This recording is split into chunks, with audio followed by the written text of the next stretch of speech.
What's up, Taiwan? I'm Yvonne with news from here in Taiwan and around the world. Japan has deployed fighter jets after a Chinese military aircraft breached its airspace, the first time China's made such a move. Our reporter Jaime Ocon is live in Taipei with the latest.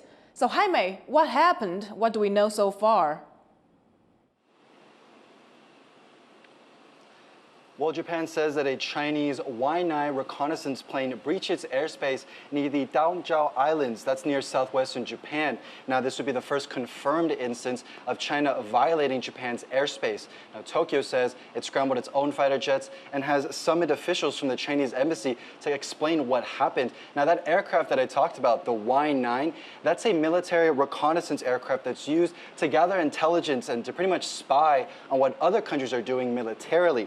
That kind of aircraft usually operates in Japan's ADIZ or Taiwan's ADIZ. That stands for Air Defense Identification Zone. Now, to be very clear, those ADIZs, those are military buffer zones, much different than territorial airspace. So Monday's instance of China breaching Japan's actual airspace, that's a pretty big deal. 2 years ago, here in Taiwan, there was concerns about what would happen if a Chinese military aircraft breached Taiwan's ADIZ and then went further and breached territorial airspace. The defense minister at that time said that that would be considered an act of war, a first strike, and Taiwan could shoot down that aircraft.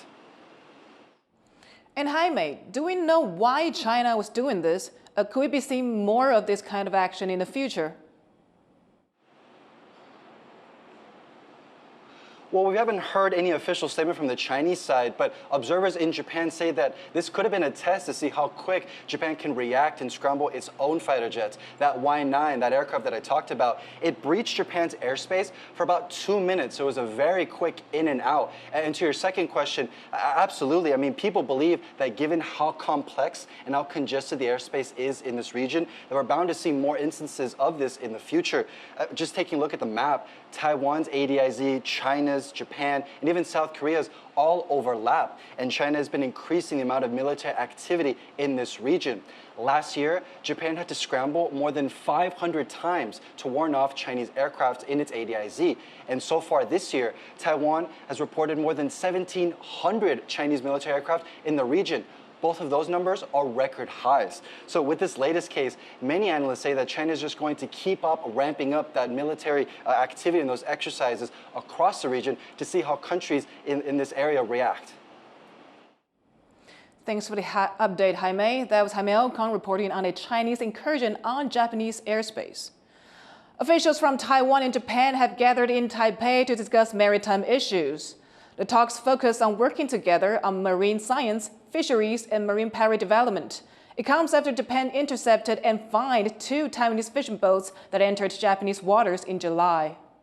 本人深信，只要台日双方秉持真诚互信，以互惠、互利、互助的精神，充分的沟通对话，任何悬而未决的课题必定都能取得双赢。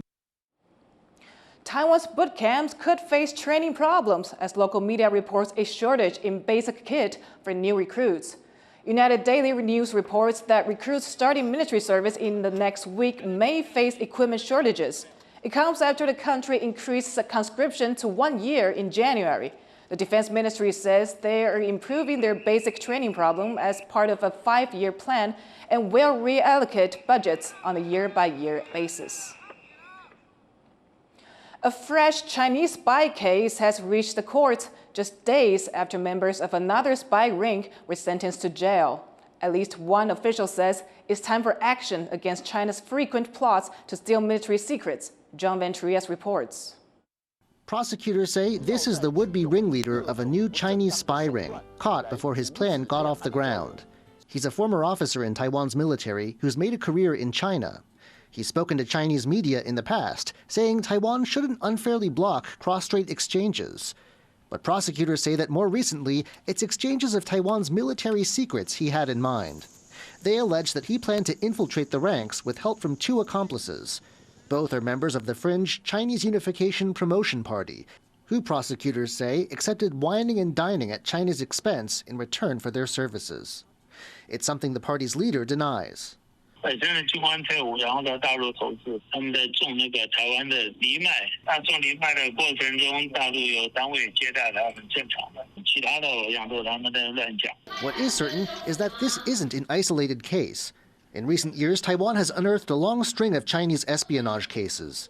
Many involve active or former military members, including a case that just ended last week with sentences of up to 13 years. Defense analysts say this model, recruiting Taiwanese people to do China spying, is cost-effective for Beijing. 透过台商或是说部分的一些比较旅游从业人员去从事这种所谓的比较间谍组织的吸收跟发展其实是很快速的。他不是编制内人员嘛，所以其实他不用领薪水，而其实相对来说其实他的建制成本比较便宜。But the regular pace at which China is putting these rings together has at least one official alarmed and calling for action. Lai Zhenjiang, a member of the government's watchdog and auditing body, says that since 2011, the number of Chinese spies Taiwan's uncovered has grown 12-fold. And Lai says that all the while, the budget for protecting against them has been cut. 我国在反情报这方面的机制上有一些问题，人员也相对来讲，我们的边线比也不足，或者是我们的经费其实。China has shown a determination to keep recruiting and sending spies, no matter how many are caught. To counter them and protect its national security, Taiwan will have to start from within its own ranks. Justin Wu and John Van Trieste for TaiwanPlus. Vietnam's political reshuffling continues after the ouster of 2 deputy prime ministers and the appointment of 3 new ones. This brings the number of deputy PMs working under Prime Minister Pham Minh Chinh to 5. The shakeup comes during a period of political disorder in the wake of former President Nguyen Phu Chong's death last month. He was replaced 2 weeks later by current President To Lam. A senior parliamentary official says they will appoint a new president in October. At least 4 people are dead after Russia attacked Ukraine with over 200 missiles and drones. Tiffany Wong reports on one of the biggest strikes on the Russia-Ukraine war. A massive air attack on Ukraine. People in the capital Kyiv took cover in metro stations as Russian missile and drone strikes continued overnight. The attack left at least 4 people dead and over a dozen injured. Зараз ще триває ліквідація наслідків російського удару. Загалом було більше ніж 120 ракет різних типів і більш ніж 100 шахедів. It's one of the biggest strikes Russia has carried out since it invaded Ukraine in 2022. The barrage appeared to target energy infrastructure, but also struck residential buildings and hotels, leaving emergency services scrambling to aid civilians. Підрозділи довго не могли виїхати на місце ліквідації через те, що була дуже затяжна повітряна тривога. Для нас це дуже велика небезпека, тому ми перебували в безпечних місцях, і тільки коли нам дозволили вже виїхати, ми приїхали для ліквідації. The U.S. National Security Council is condemning the Russian strikes and says it will provide more military aid to Ukraine and boost its energy infrastructure. We condemn in the strongest possible terms Russia's continued war against Ukraine and its efforts to plunge the Ukrainian people into darkness. As the fall here sits upon us and as winter approaches. As the president has said, Russia will never succeed in Ukraine, and the spirit of the Ukrainian people will never be broken. Ukraine has made significant advances in recent months, carrying out cross-border attacks into the Kursk region in southern Russia, causing thousands to evacuate. У нас ничего нету, мы приехали голые, все. Дома все осталось, лошадь сдохла, поросята тоже. Так что у нас ничего не осталось. Без всего остались, да. Без всего. Вот в чем удрали и остались. But with Russia and Ukraine both advancing and determined to fight on, civilians stuck in between will continue to have their lives upended as the war approaches its 3rd year. Dolphin Chen and Tiffany Wong for TaiwanPlus. At least 73 people have been killed in fighting between the military and separatist militants in southwest Pakistan. The conflict comes after the Baloch Liberation Army targeted buses and trucks on a major highway, killing 38 civilians. The ethnic militia then targeted police stations, roads, and railways in Balochistan province. It's part of a decades-long insurgency. An article in a leading medical publication says Taiwan's healthcare system could soon face a crisis. The article in the Lancet says Taiwan's low premiums leave the insurance system with budgetary problems. It says hostile work environments and difficult conditions also mean many doctors and nurses are quitting medicine. The average insurance premium for one person in Taiwan is only $40 a month. The article questions the sustainability of the current system, but the government says it's ready to make necessary changes. That includes raising costs for coverage. 健保的缴的费用整个总额是不是足够？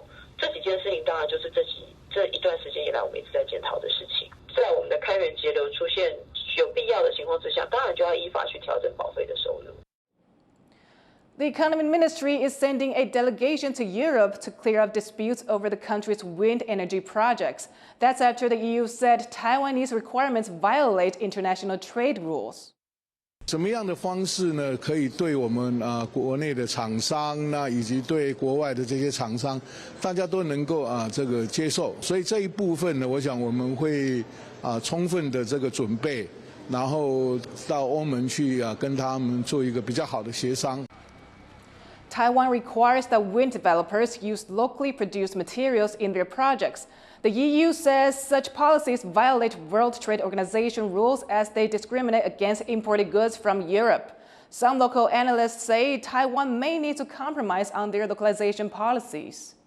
说服对方接受我们国产化这样子的一个要求，对方点头的几率其实不高了。到最后就是我们经济部这边可能最后还是 会妥协，然后对于国产化的要求就不再那么坚持。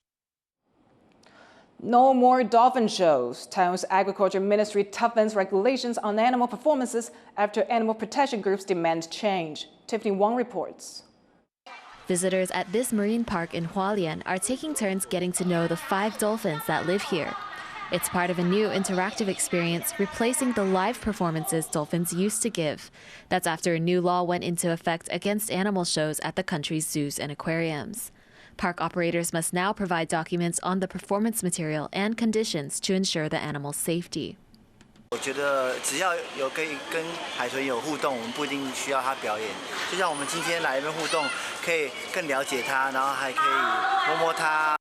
There are currently only 2 marine parks still holding dolphin shows in Taiwan, but soon there may be none. Both of their permits are set to expire in the next few years.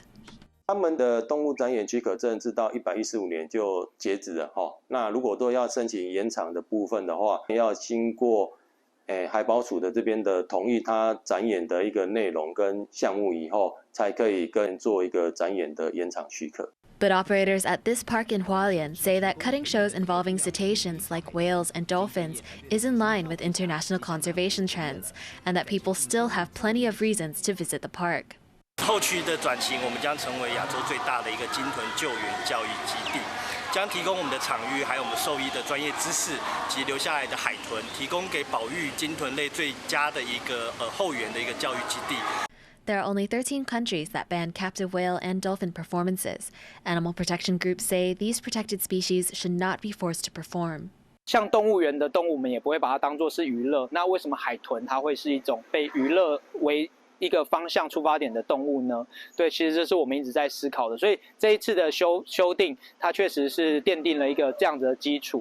The 2 remaining parks with dolphin shows have some time to decide whether or not to renew their licenses. But even so, animals kept in captivity cannot be released into the wild, and park operators will have to figure out a humane plan to take care of them for the rest of their lives, on stage or off. Patrick Chen and Tiffany Wong for TaiwanPlus. Thank you for watching What's Up Taiwan. Finally, check out this British woman celebrating her 102nd birthday with a skydive. I'm Yvonne Yang. Take care, and I'll see you next time.